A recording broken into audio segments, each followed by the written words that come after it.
Hey there, and welcome to this Next Level Sax Summit Masterclass replay with the brilliant saxophonist and educator Tom Luer. If you've ever asked yourself, am I actually practicing the right things? This session may reshape how you think about time in the shed. In this class, Tom breaks down what effective practice really looks like, and it starts with something deceptively simple, the chromatic scale. But Tom doesn't treat it like a warm-up. He explains how the chromatic scale is a diagnostic tool, a full-body workout for the fingers, a pitch control exercise, and a mirror that reveals your weak spots so you know exactly where to focus. From there, he shares a category-based approach to practice, with time blocks for technique, improvisation, transcription, and repertoire. He even shows us how keeping a simple practice log can help you build long-term progress and stay motivated on tough days. One of my favorite parts of this session is Tom's approach to Robato improvisation, using free time to explore chord tones and build confidence in your harmonic intuition before worrying about tempos or licks. This concept alone can unlock a huge breakthrough if you've ever felt stuck in your solos. You'll also hear Tom reflect on the realities of being a professional musician, balancing financial pressures, long practice hours, and the highs and lows of the journey. His honesty about these challenges is refreshing, and for many of us, it's exactly the reminder we need to stay inspired and realistic. Before we jump in, a couple of quick things to help you go even deeper. There's a free 30-page book waiting for you right now, Rhythm Changes, the ultimate guide with a full etude, harmonic analysis, and practice tips. You'll find the download link right below this video. If you're looking for one-on-one guidance, I'm currently offering 50% off your first private online saxophone lesson. Click the link in the description to book your spot. And if you're not yet a member of the Next Level Sax community, now is the time. Membership gives you access to weekly PDF downloads and monthly etudes, live stream events and Q&As with pro saxophonists, and a growing community of players just like you, committed, curious, and pushing forward. All right, grab your horn, take some notes, and enjoy this incredible masterclass with Tom Luer. Let's dive in. I thought maybe I'd just play something for you guys first. That's okay.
Yeah.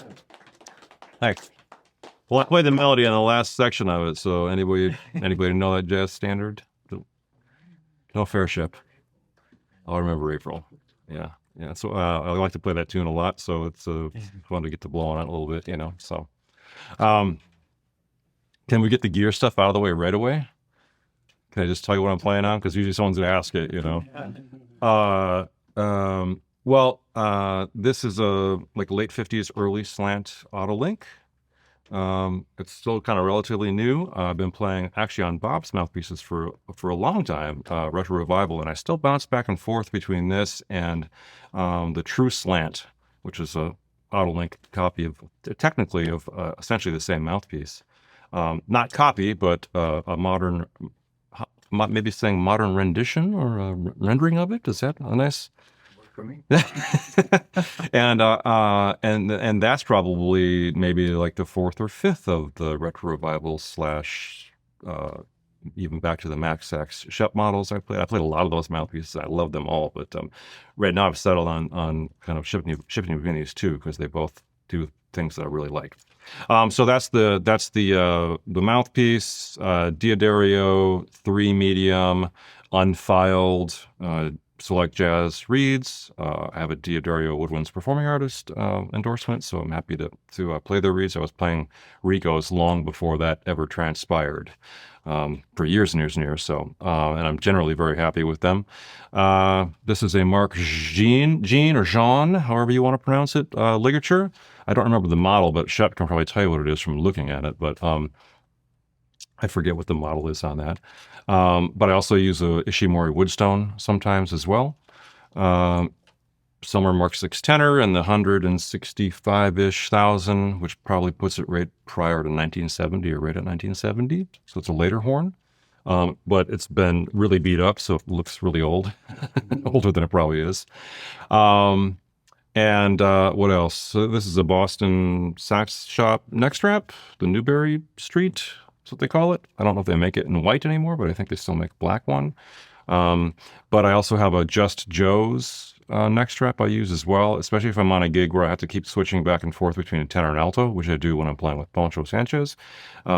This neck strap, like you have to yank it all the way up to get it to work for alto, and the Just Joe actually kind of goes perfectly in between the two horns. So, and that one also has a brass hook to connect to the horn, which I like because it actually kind of helps some resonance and stuff.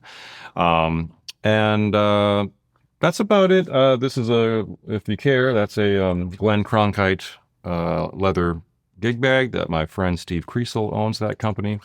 They're made in St. Paul, Minnesota now, but Glenn started that company in the 70s, I think, in Colorado, and then sold it to Steve a few years back. And Steve already had a case building company. He makes torpedo trumpet bags, if you've ever heard of those, which are like an indestructible, tube. So, but he was happy to purchase this company, and they make really great cases, and it's really, it looks gorgeous. So I get a lot of compliments on its looks, but it's also it is pretty protective. I've been brave enough to fly with it many times and not had any problems with the horn. And I'm not saying that I recommend that you do that. And after the last couple of flights, I've started taking my BAM case again out on flights and not using this, because as the flights are always overpacked, there's always somebody who comes and is like, oh, what's that? And they're trying to shove something against it. So, so I do have like a BAM hard case as well at home that I use for the horn. And I play all the saxophones, but I'm not going to tell you what all of them are. But this is the only Mark 6 I actually play on. My other horns are different things. And if you want to ask those questions later on, that's totally cool. I want to thank Jeff for having me here to do this. This is really a treat for me. Maybe just kind of give you just a really quick little smidge about myself, my background, and what I do. I have a background in both like classical or concert saxophone and, jazz. And frankly, most of my time in school was spent on the classical performance, side of things. I'm from a small town in northern Wisconsin. It's close to a town called Eau Claire, Wisconsin, which has a university there, which I ended up graduating with my bachelor's degree from that school. And they have for a small college, they have a pretty robust jazz ensemble area. It was never a jazz major, but I think when I was a student there in the early 90s, there was 5 jazz bands, full, not like, we got 2 trombones and this one, there was 5 bands. And so, which is cool because then as a student, they would use like people who were like maybe in their last year of school, students, to direct the 5th band. That meant probably they didn't have to pay anybody, but we gladly did it for the experience, So there was a little bit of a jazz thing in that part of Wisconsin for whatever reason, but it was, it was like mostly like ensemble centric and not a lot of people who were really like blowing, improvising much. But I music was in my family. My grandfather played the harmonica. He played polka, turn of the century German music, and he had a lot of stories about playing his entire life and playing in like on the Navy military barracks in the Aleutian Islands during World War II, and some other great stories. And I was never really drawn to the harmonica, even though it gave me some to try. But I did like the fact that like every family function, he would play music and people clapped a lot and gave him a lot of compliments. And I think that sort of resonated with me. That seems like it might be kind of cool thing to do, is you do this thing and people like it. So I was always really interested in music in general. And I studied a little bit in high school with a great teacher named Greg Keel, who's in Minneapolis. We would drive over to Eau Claire, Wisconsin to teach some lessons there. And then I finished my bachelor in Wisconsin. I ended up doing a couple of really transformative years at Southern Mississippi, out of all places, in Hattiesburg, Mississippi. And so kind of a long story as to how a kid from Wisconsin ends up down there. And I wasn't planning on it, but I ended up studying there then with Larry Pinella, who directed the jazz program there, and is a monster improviser.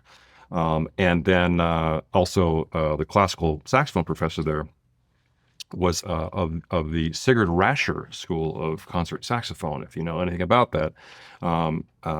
Basically the classical saxophone folks think of themselves as being from the French or the American school or the German or Rascher school. And a lot of that has to do with performance practices and setups. But anyway, it's a very unique kind of concert saxophone playing and not something that I had any experience with. So it was a really enriching in that I got to really kind of take a deep dive into that, which I knew nothing about, at the same time as I was taking like private lessons with the jazz director, still not working on a jazz degree, still working on a classical performance degree and doing all the repertoire and all that kind of stuff. And after a few years teaching in Kansas, I went back to North Texas to start my doctorate.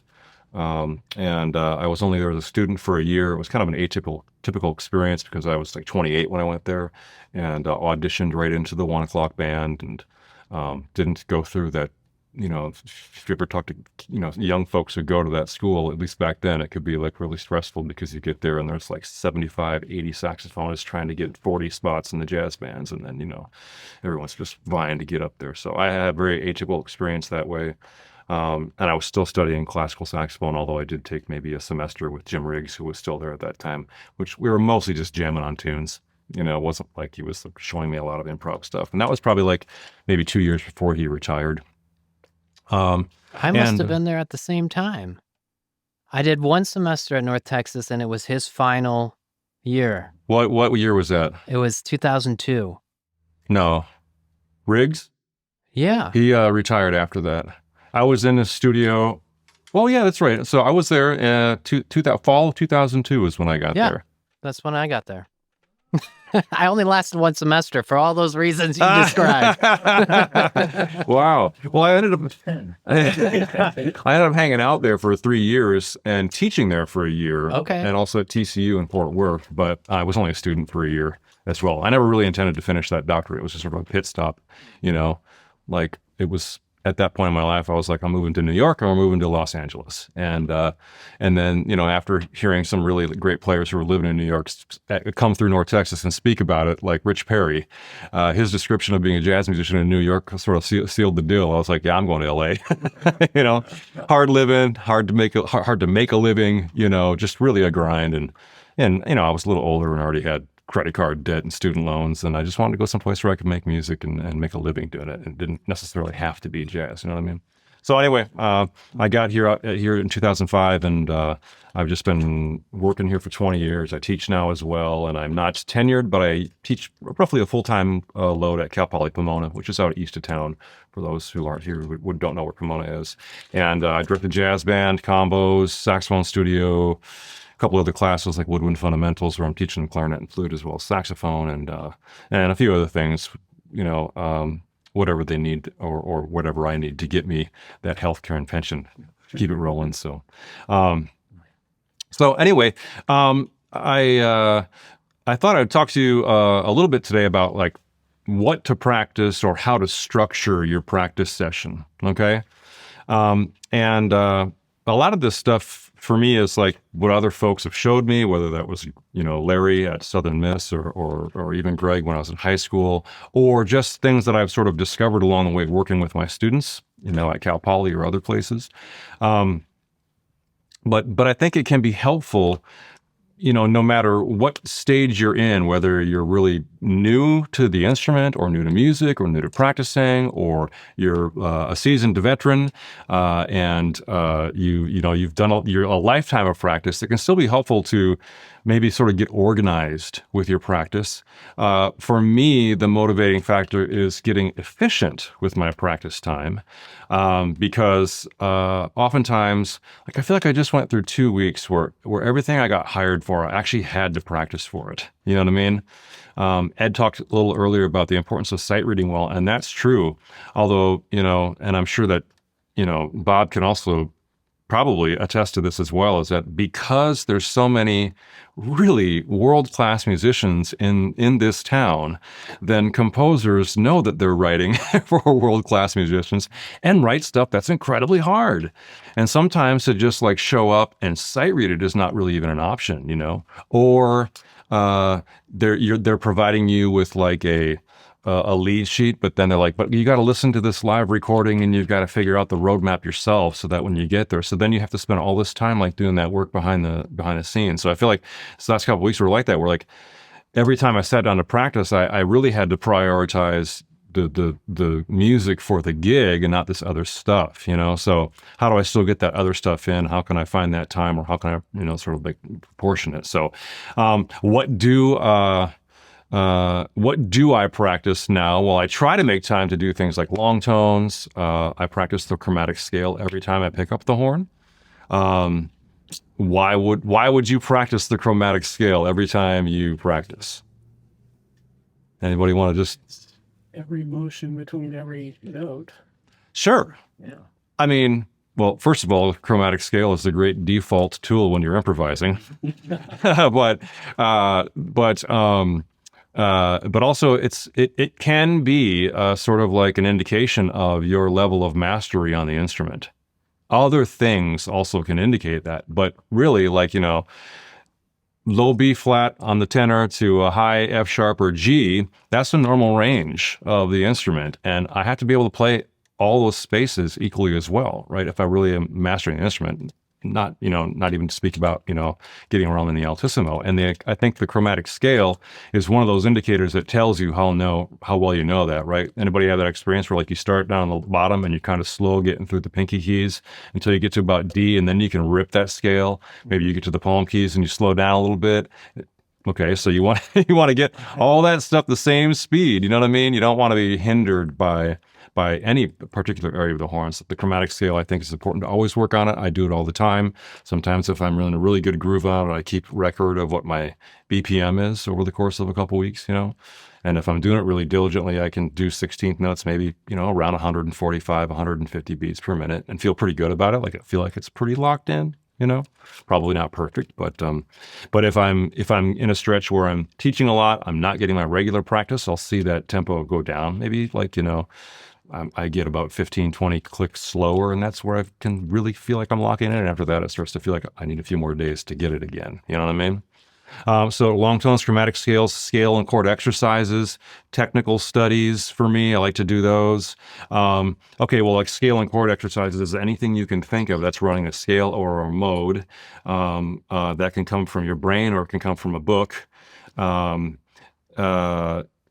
with arpeggios. But I would say that, if you can't play, when it comes to your major scales, if you can't play those scales full range of the instrument, and then also play the thirds in that key full range of the instrument, to try to do a lot of other things is almost like putting the cart in front of the horse, maybe. You know what I mean? You can move on if you don't know all 12 keys, but you want to do other things in those keys. That's cool. But I think that's a good sort of baseline, like just know for my younger students, they'll come in and they'll have the scale learned to one octave or maybe two, and they can do it at a reasonable speed. And then I'll say, all right, but do it the full range. I asked you for it the full range and they didn't work on it. So they do that. And again, in the palm keys and the bottom third, slow. Yeah. I got a question on metronome settings when you're working on your technique. Should you limit your speed to the rest of the horn to the max that you can do at the extremes, or do you kind of isolate the extremes very, very low, pinky and palm keys? Well, I think work on those separately. Well, sure. I mean, I might respond and say do both, right? But like efficient practicing would say find the area that's difficult and just work on it and get it faster, or get it more even, whatever the issue is, right? Yeah. And then put it back into play. What I don't recommend is that if you are making mistakes, like in the bottom of the horn, or you're playing a new major scale and you keep forgetting what the fourth scale degree is, like you're playing it sharp, and it should be half step lower or something repeatedly, then stop and only work on that section until you can iron it out. Work up the speed on that section, and then eventually go back and put it back into the entirety of the scale or the entirety of the chromatic scale. Does that make sense? Yeah. Because I think that to just like, okay, well, I can only play the basement of the horn at, eighth notes at 80 beats per minute. Well, if you do the entire chromatic scale at that speed over and over and over again, it takes up so much time. And you've kind of wasted some time because of the rest of the part of the scale that you don't need to. Do you know what I mean? Yeah. Yes, Bob. Well, so this is an area of interest for me. I don't know if you hear the question, but so how you're talking about how you would practice anything, right? So that part of this question is like your self-awareness and what is like, is it smooth? Is it even? Right? And if you can't perceive that it's not smooth and even, then you're practicing something and it's not quite inculcating in your neuromuscular thing. So it's breaking things down in a way when you can acknowledge yourself when you can feel it, when you know it's wrong, and not just keep going. So that practicing is I love this topic, Tom, because because there's infinite things to practice. So a lot of people get in the weeds with practicing the same thing over and over for years and decades, actually. Mm-hmm.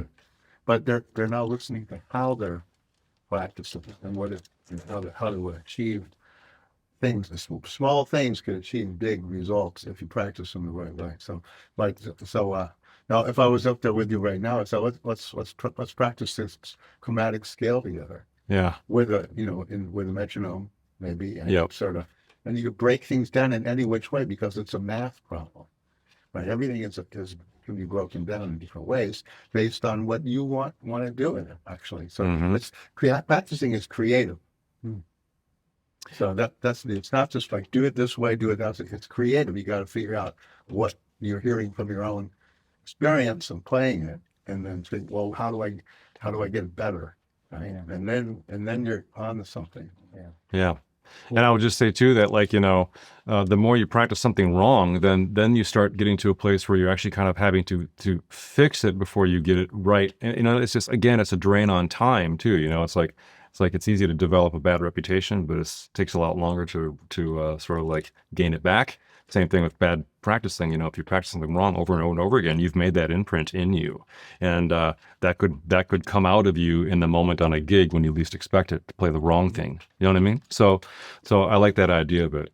I'll try to keep moving here because I know I've kind of eaten up a lot of time already, and I wanted to get to a few other things. But okay, so anyway, my categories: long tones, chromatic scale, chord exercises, technique studies, etude books, learning, refreshing tunes, standards, improvising, transcribing. In a perfect world, I'd like to practice all those things in a practice session, right? For students, I would also recommend, maybe some ear training things they could do, and also Robato improvisation, which I'm going to circle back and talk about here in a second. So your job then is to, write down what are your categories. Do they perfectly align with what I just read off to you, or are there other categories that you also like to practice? Like let's just say your favorite thing is you are on a quest to learn every John Williams theme on the saxophone. Right? You love John Williams music. You just love playing Star Wars, or you love the main themes to all of his films, and you just love to practice that every day. Then that's on your list as a category. You know what I mean? Yeah. So put it on there. And then the other sort of just other category I want to say is that if all of those categories I listed off are not fun for you. They're necessary, but if you don't think that they're like amongst the funnest things you do, then what is your fun category? Well, maybe that is your John Williams themes, but you got to do something that still stokes the flames of your passion for playing the instrument and what you're doing. You know what I mean? So I call it the fun category. So whatever that is, if it's not getting accomplished in these other areas, make room for it. Okay. So then the challenge is, how do you get efficient with it? And we're already kind of talking about that, about practicing what you need to and not what you don't need to. And again, you need to leave time for playing things all the way through. But that's the end goal. It's like, how do you cut down to the quick and get to what you need to make it more efficient? But let's just start by saying, I just kind of ran an example here. I'm going to make my categories right now, currently this week. This is what I want to accomplish on my practice time. It's long tones, chromatic scale, which, by the way, that's in the fun category for me because I love practicing the chromatic scale. Scale and chord exercises, technical studies, improvising, transcribing. So I've got 6 categories. Now I'm going to say, okay, let's just imagine that I only have an hour to practice. Then I'm going to decide how much time I want to dedicate to each one of those. And I'm going to set a timer on my phone. And when I've met that time, I'm just going to move on, because you can't possibly accomplish everything you want to in any one of those categories in an hour of time, basically. I could spend an entire hour working on long tones if I was really in the zone on it. I don't really recommend that. I don't think you need to, but it can be good for you. You know what I mean? So I might do 5 minutes on long tones, 5 minutes on my chromatic scale, 10 minutes on scale and chord exercises, whether that's just, like running modes, or maybe I'm pulling out the Trent Kinniston book and doing his exercises on scales. I don't know. Whatever scale and chord things you can come up with, put in that category. Would do 10 minutes there. I do maybe another 10 minutes on technique studies. I'm talking about refreshing some Fairling etudes, or Marcel Mule, or Karg Ehlert, or grabbing the Dexter Gordon transcription book, or the Omni book, and just working up a solo in that amount of time to get it as close to perfection as I can. And then improvising 20 minutes, transcribing maybe 10 minutes. Okay, there's my 60 minutes if my math is right, which I'm not really good at math, so it could be wrong, but I think I got pretty close there to 60 minutes. Okay, so then if I have more time to practice, then it's up to me to decide how much more time I want to dedicate to any one of those. If I have less time, same thing, right? And so if I have 3 hours to practice, do I need to dedicate more than 5 minutes to long tones? Not for me. I've been playing the saxophone for my entire life. So I realize the importance of long tones in helping to warm me up in the instrument, but I don't necessarily need to spend more than 5 minutes doing it. I'd rather take that 20 minutes of improvising and turning it to an hour. So you be the judge, though. You get to be the actual, architect over how you're going to dedicate that time, and then just write it down. Keep a practice log. I haven't always been very good about keeping a practice log in my life, but then you see people publishing like Michael Brecker's practice logs, and you're like, oh boy, man, I should really keep track of what I'm doing, not because anybody else is going to care someday, but there's a lot of stuff in there you practice over your life that you might want to go back and revisit and refresh, So just come up with however much time you would like to allot to that yourself. Hey there, sorry to jump in real quick while you're watching, but if you've been digging this video so far, I've got something I think you'll really want to check out. Let me ask you this. You've studied the theory, you've learned the licks, you've played the heads, and even transcribed the solos, but your own playing still isn't locking in like the greats. Why not? Most players think they need more vocabulary or fancier substitutions to sound better, but in reality, the missing piece, the thing that actually makes someone sound like a jazz player, isn't more notes. It's tone, articulation, and time feel, and that's exactly what this course is built around. Welcome to the Jazz Saxophone Blueprint, mastering tone, articulation, and time feel. This is my complete step-by-step course to help you build your sound, style, and swing feel your playing has been missing.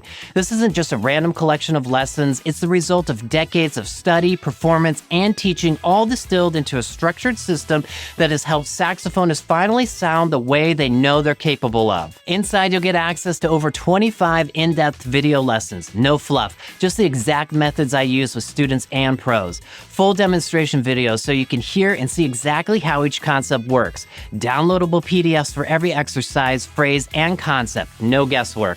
A complete course workbook that includes all exercises in one place, plus a key insights section for every lesson so you can absorb the most important takeaways and track your progress clearly. You'll learn how to develop a resonant, focused tone through overtone and tuning exercises, and how to build a swing and time feel through articulation, breath accents, pivot patterns, and blues phrasing.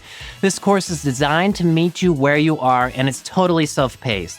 You can move freely between lessons and sections at any time, but I've also organized everything in a clear progression to help you get the most out of the material. Plus, you'll be able to download a full book of 200 jazz phrases over the most important chord progression in jazz, the 2-5-1. This is a lifetime study of vocabulary with bebop phrasing, altered dominant ideas, and even a built-in practice tracker to help you stay on course. You'll also get bonus lessons like my 5-step improvisation method, a major chord and scale workout, blues phrasing and how to keep things rhythmically interesting, a full melodic breakdown of blue bossa, bebop enclosures, approach notes, and sidestepping sequences. Whether you're an adult learner getting back into playing the horn, a serious high school player preparing for auditions, or a professional looking to refine your core sound, this course gives you the foundation to play musically, confidently, and authentically.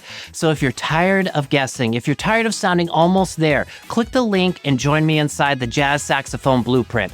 Let's make your playing feel as good as it sounds in your head. I'll see you inside the course. But I included a couple of long tone exercises in there for you because if you're going to stay interested in working on long tones, it can be helpful to have like a half a dozen different kinds of long tone exercises. Did you even know that you could come up with a half a dozen different long tone exercises? You know, you can get creative with it. I mean, the one that's kind of like beginning long tones is a real kind of old school basic version of doing long tones, but there's the resonance matching. I took a lesson from Chris Cheek during the pandemic, and he practices long tones like holding it mezzo forte as long as he possibly can until he has zero air left in his body. He just tries to play like a loud long tone as long as possible for endurance, you know, which makes sense because I think he plays an incredibly hard reed on his setup too, you know, so he probably needs that muscle attention, you know. So there's a few other things in there that are just for you for fun. Other considerations are if you're breaking up your practice session, like you got an hour in the morning, but then you're also going to take an hour at night. Well, the hour at night, do you really need to work on long tones? No, because you already played the same day, you know. Or if you're in school and you're in a rehearsal, you're already playing for an hour or two. You don't need to work on long tones later unless you want to, you know. So find ways to tailor each practice session to accomplish as much as you can in the categories that you want to dedicate your time to. Okay, I mentioned this Robato improvisation, and this kind of came to me out of, Jeff, you mentioned when we were speaking on the phone the other day, somebody else who talks about this same idea. I think this probably is something that Larry Piniella shared with me when I was studying with him. But I don't really remember. You know, most of the stuff that we learn, it comes from somebody else anyway. So, you know, you can lose your mind trying to credit whoever the right person was. But also as I, you know, found myself teaching more, I found my students oftentimes, you know, who were brand new to improvising, were very hesitant to take a solo. Or they might just, in a couple of cases, they were like, I don't even know what to do. I don't know where to start. And I think it's important to remember that, you know, on some level, everything you've learned in your life playing the instrument is up here. It's in a file cabinet up there somewhere, you know. So how do you get it out of you? Start there. Don't worry necessarily about I have to play the world's greatest bebop solo on Yardbird Sweep. I need to be able to connect myself to the instrument. I need to be able to connect my thought process to this inanimate object, which I'm trying to turn into my voice, you know? And so, in a nutshell, for me, Robato improvisation is essentially just picking a particular smaller task and exploring what you can do in that lane. That lane might be a concert C major scale. That lane might be a 2-chord vamp. That lane might be the first 8 bars of Satin Doll, or that lane might be bars 5 through 9 of Giant Steps, whatever, you know what I mean? Or it might be B flat Lydian dominant. Okay, so so I encourage my students to start with a major scale for this exercise. Play only diatonically, which means don't add any other notes. Only play the scale, no chromaticism. Try to run the scale, run the chord arpeggio, move into some thirds, and see if in the moment you can start remembering some scale exercises you may have done, articulation exercises. If you get good at that, maybe you can start sneaking in a melody that you might know that you could play in that key. And the idea is there's no tempo here. It can be completely out of time, rubato, and that you want to just keep it moving and keep exploring. Don't stop when you want to play something new. Incorporate it in the moment. And then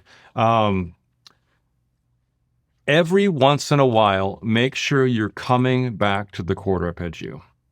I call that tonicizing the tonality or the key or whatever you want to say here. But your job, I believe, as an improviser, first and foremost, is to tonicize the harmony as you improvise.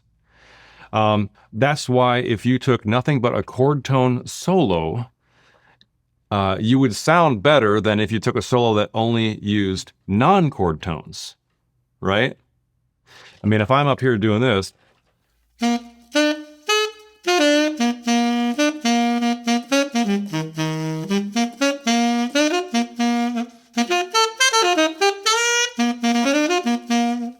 I was just playing chord tones, but you would know I was playing what form.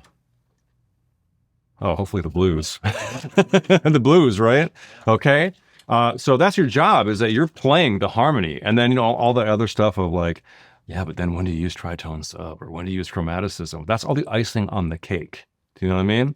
So an excursion through rubato improvisation in the key of concert C major might be something like this.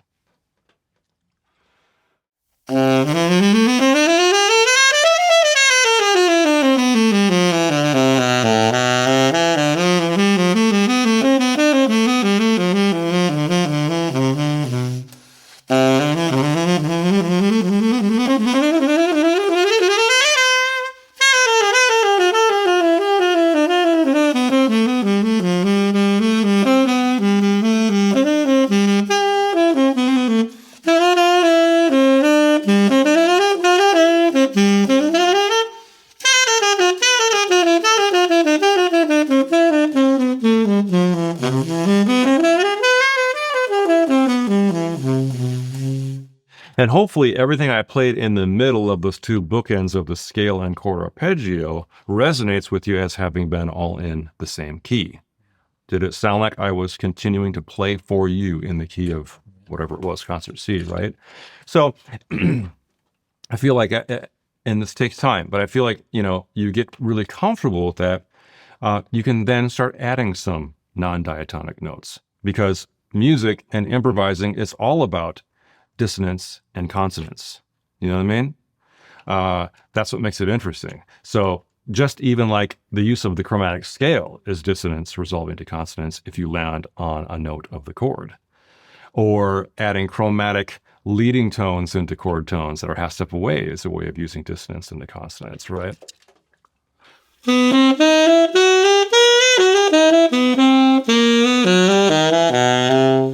Some of those half steps below belong to the key, but some of them didn't. But they're still completely acceptable to play when I'm improvising, because they're helping to reinforce the harmony, the chord itself, the tonicization. So as you get more adventurous, this rubato improvisation can involve a lot more non-diatonic stuff.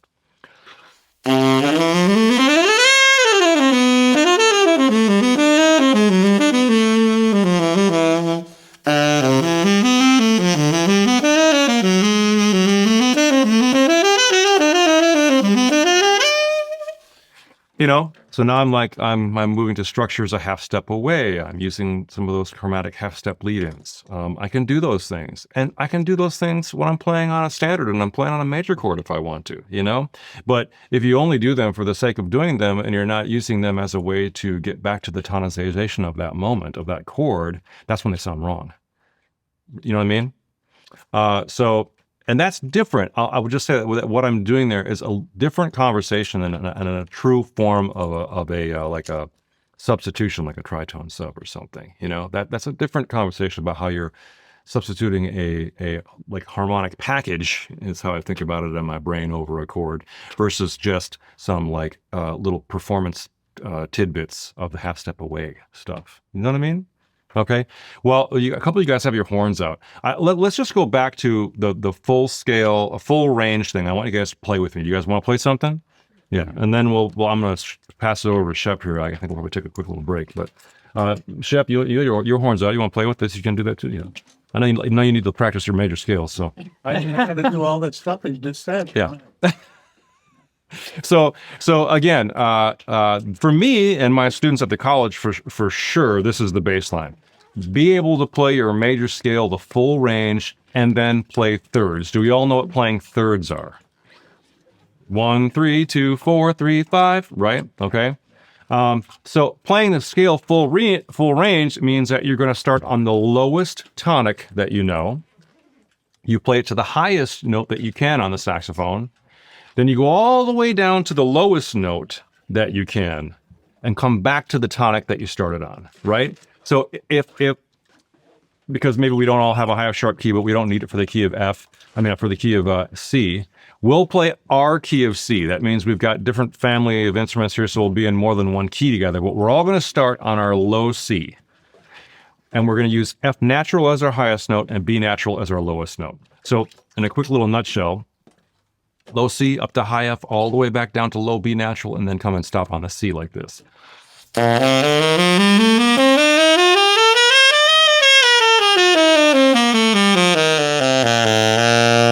We try that together? Maybe not that fast. How about an eighth notes at 1 and 2 and 3? Is that cool?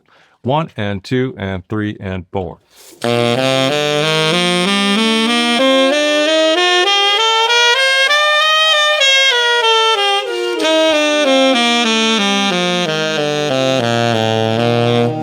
Now I'm going to do thirds quickly.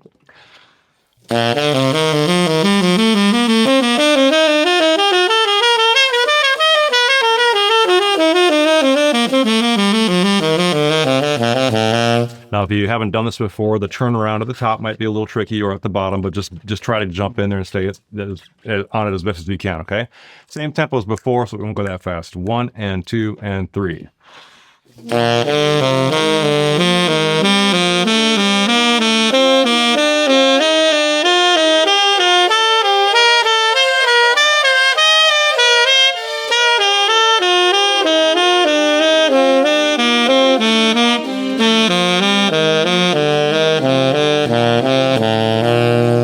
Cool, great. Now, like a lot of other things that we practice, is that you can apply that to other things. Of course, apply it to your other major scales, but also apply it to harmonic minor, apply it to melodic minor, and full range, and also back to your thirds. If you can do those things, learning chord arpeggios, coming up with melodies are going to be so much easier in the moment, because you're starting to sort of embark upon this quest of really mastering the instrument and getting it out of the way. Okay. Last thing I'll say is, a couple of years ago, this really brilliant vibraphonist Nick Mancini came out to Cal Poly and did a masterclass. And someone asked him, well, if you're just starting out and improvising, what do you need to know? And he says, well, okay. He says, you need to know your major scales, and you need to know your chromatic scale, and you need to know your whole tone scales. And he says, and be able to do them as fast as possible. And but he was serious, and I know what he meant about that. He's talking about doing things that help you master the instrument. Mastering the instrument is what gets it out of our way as improvisers, if that's something that you're interested in, right? It gets it out of the way. So that's why we're bogged down with the scales and chords and all that kind of stuff, is we're trying to get this hunk of metal to be our ally, our tool, but not like something that we have to like think about what we're doing on it, you know? And so when you learn all 12 major scales, you learn the chromatic scale, you learn the whole tone scale, all those things work great for improvising. And if you didn't know your diminished scales and you didn't know your modes from melodic minor, you could still sound pretty good improvising with just those things. He was kind of right on the money, because it helps you master the instrument, and they're the things you need to play over changes. Of course, you need to know a lot more than that as far as, like, you know, what to play on what chord and stuff. But it's a simplification of what is really, though, I think, at the root of what's necessary. And doing the full range scales and thirds is right at the start of all that. You know what I mean? Okay. All right. Little pause. Yeah, just have one question, and Yeah. then we'll take a quick break, get some air in here. I know it's brutal. Yeah, it's pretty brutal. The valley. The question was, how did you balance UNT and your classical studies? I lived in the practice room at that time, you know, but I had a teaching fellowship, so I was getting paid to teach some classes, which meant that I didn't have to, like, get a job, and I was doing some gigs as well. And I fell into gigs there very quickly because I knew a few people before I got there. But it wasn't easy, and it was tons of practice, you know, and sometimes it meant, you know, that while my friends were going out and hanging out on a Friday night, I was in the woodshed, you know, or on a Saturday, I would be in the practice room for 6 or 8 hours before I would go and do anything anywhere else, you know. I don't know if that was the healthiest balance, but and I don't really know if it answers that question very well. But probably at North Texas was where I started to really put a lot of thought into this efficient practicing thing too, you know, because I was crunched, you know, for time and needed to find that space. So, did anybody in here have a quick question before we wrap? Because I didn't really offer an opportunity for you guys to. Quick pros and cons on using and when and where to use play-alongs. Oh, it's funny, you know. It's like when I was a kid learning, you know, older musicians would say, "You're using those aerosols, you know, you're going to be an aerosol generation," you know. And now I'm saying the same things to my students about using iReal Pro. I'm saying use aerosols, you know. I mean, I think that, you know, if you can get yourself in a situation where you're playing with other musicians, especially ones that are better than you, do that as much as you can.